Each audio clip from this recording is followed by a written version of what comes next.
Stupidity is not what most people think it is. It is not a low test score. It is not a lack of formal education. It is not even making mistakes, because everyone who has ever lived has made mistakes and will continue to make them. According to the Stoics, foolishness is something more specific and more dangerous than any of those things.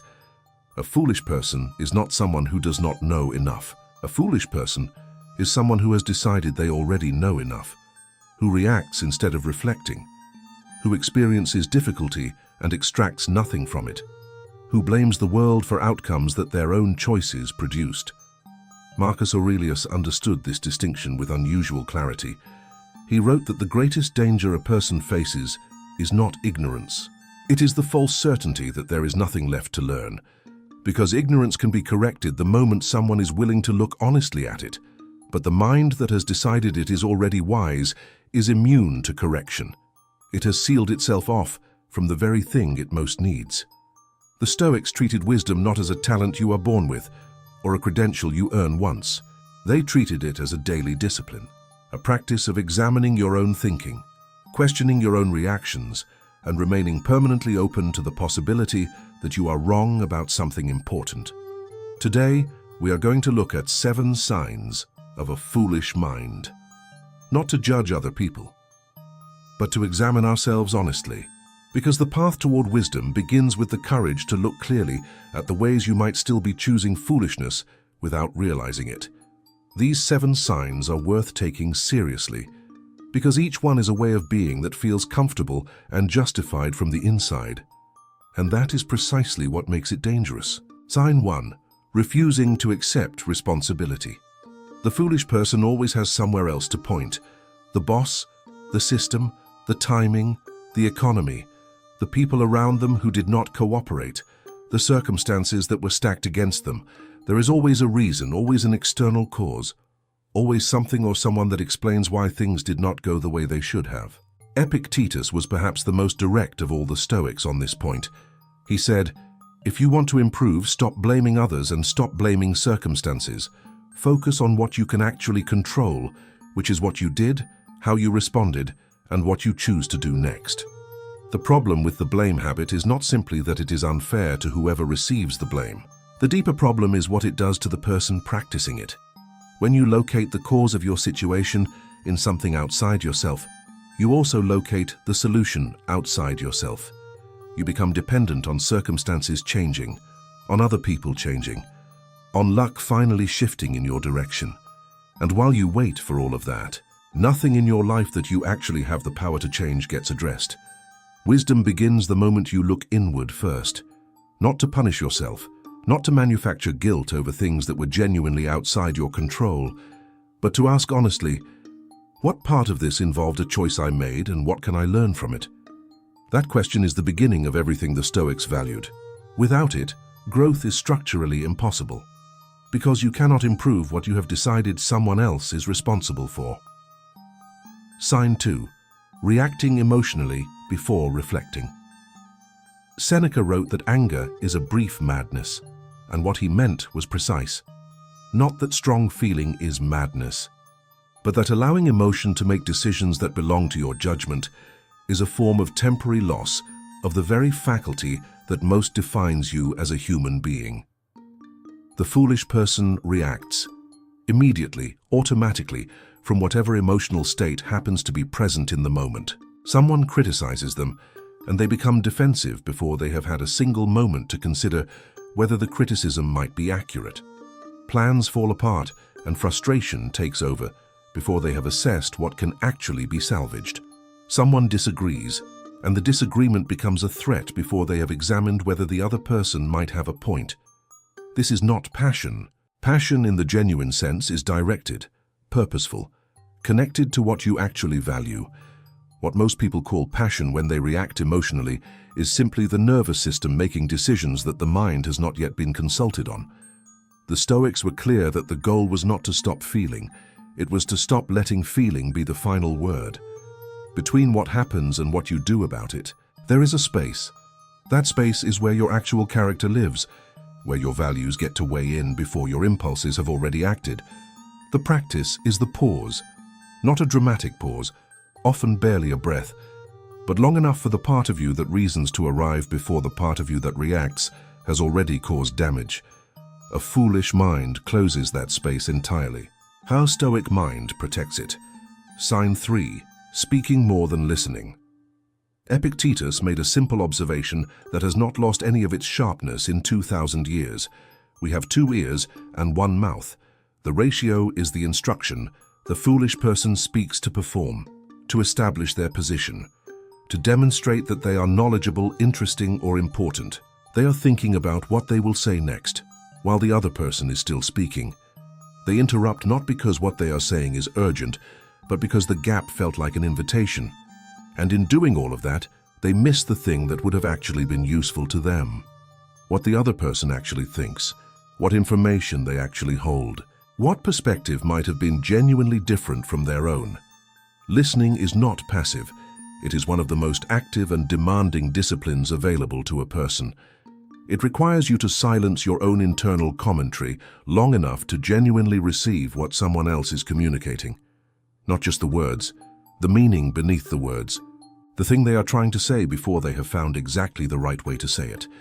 The Stoics valued listening because they understood that wisdom is not self-generated. No person, regardless of how intelligent or how experienced, can think their way to all the understanding they need using only the material already inside their own head. The world and the people in it contain information that is only available if you are actually paying attention when they offer it. Talking constantly is how ignorance escapes unnoticed. The person who is always speaking never has to confront what they do not know, because they never stop long enough to hear it. Sign 4. Repeating the same mistakes without reflection. Marcus Aurelius wrote that the soul becomes dyed with the color of its thoughts, and what he understood is that the mind is not a passive receiver of experience. It is shaped by what it repeatedly does with experience. Mistakes are not the sign of a foolish mind. Every person who has ever attempted anything difficult has made mistakes. The Stoics made mistakes. Marcus Aurelius documented his own failures and shortcomings with a frankness that is still striking to read. The expectation was never perfection. The foolish sign is not making the mistake. It is making the same mistake again. Not because the situation was genuinely different in ways that were impossible to anticipate, but because no genuine reflection occurred the first time. The pain was experienced, the discomfort was felt, and then attention moved elsewhere before anything was extracted from it. Seneca wrote that pain is a teacher with very clear lessons, but the lesson is only available if you stay in the room with it long enough to hear what it is saying. Most people feel the pain and then immediately seek distraction. They want the discomfort to stop. And in stopping it, they also stop the learning that the discomfort was trying to produce. The Stoic practice is reflection, not as punishment, not as an extended meditation on how you failed, but as a specific, honest question asked after every significant difficulty. What actually happened here? What did I choose? What could I have chosen differently? What is the one thing I want to carry forward from this? That question, asked consistently, transforms experience from something that simply happens to you into something that actively shapes you. Pain without reflection is wasted suffering. Pain with reflection is the most reliable education available. Sign 5. Living for external validation. Epictetus said, "If you seek approval from others, you have placed your happiness in their hands, and hands that do not belong to you can be withdrawn at any moment, without warning, for reasons entirely outside your control."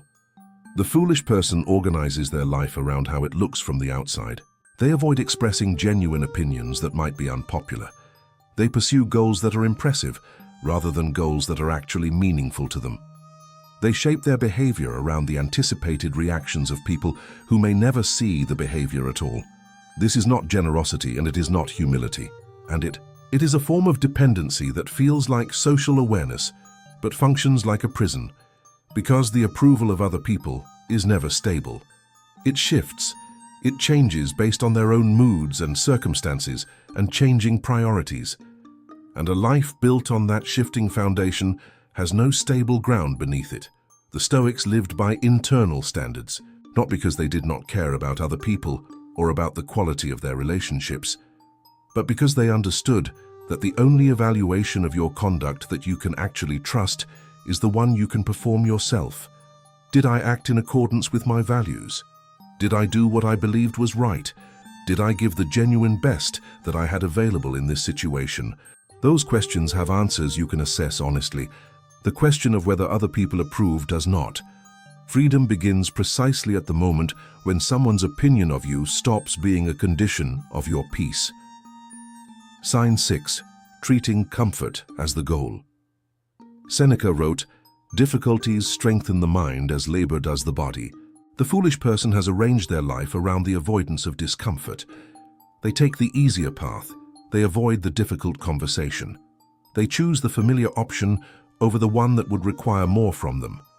They tell themselves they are being practical or sensible or patient when the honest word is afraid. And what this produces, over time, is a person who is becoming steadily less capable of handling what life will inevitably produce. Because life does not cooperate with comfort-seeking as a strategy. It produces difficulty on its own schedule, regardless of how carefully you have arranged things to avoid it. And the person who has spent years choosing ease has not built the internal capacity that difficulty requires. The Stoics did not seek suffering. They were not advocates for unnecessary pain, but they were deeply suspicious of comfort as an organizing principle, because they understood that every time you choose ease over growth, you are not simply resting. You are practicing avoidance, and avoidance practiced consistently becomes a trait, a way of being, a default response to anything that feels hard. Voluntary discomfort, deliberately chosen in small doses, is what prevents that trait from forming. It is how you maintain the capacity to meet difficulty with something other than panic. By regularly proving to yourself, in small ways, that you can handle more than your comfort-seeking instincts suggest.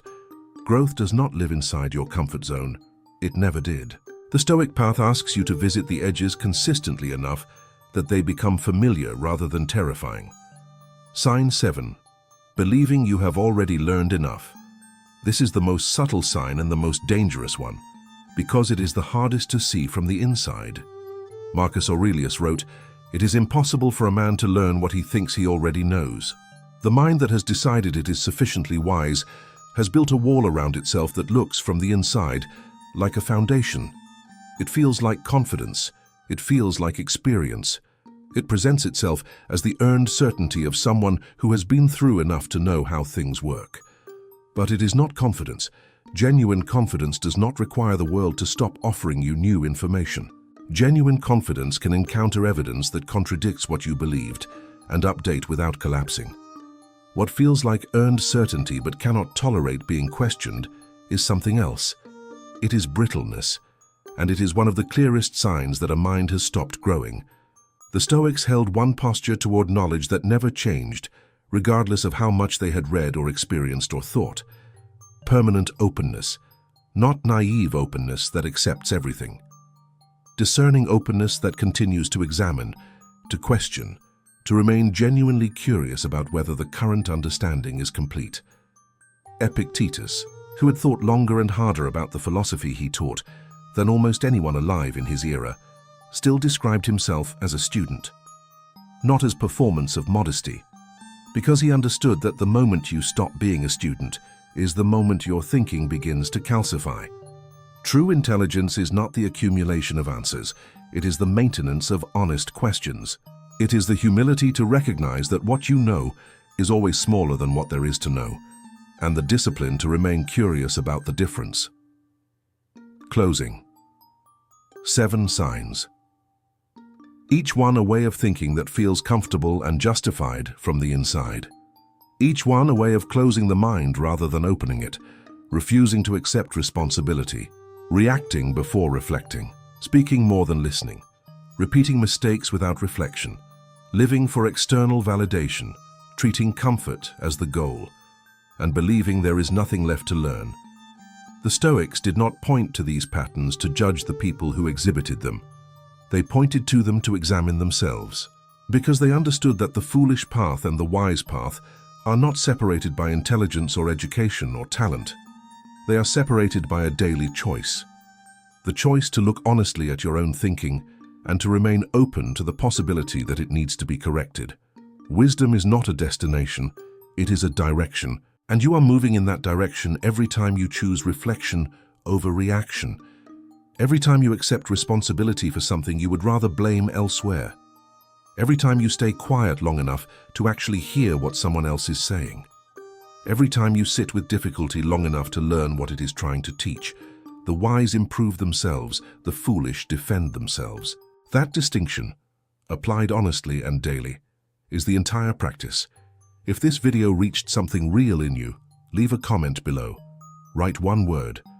The sign you are committed to working on first. Just one.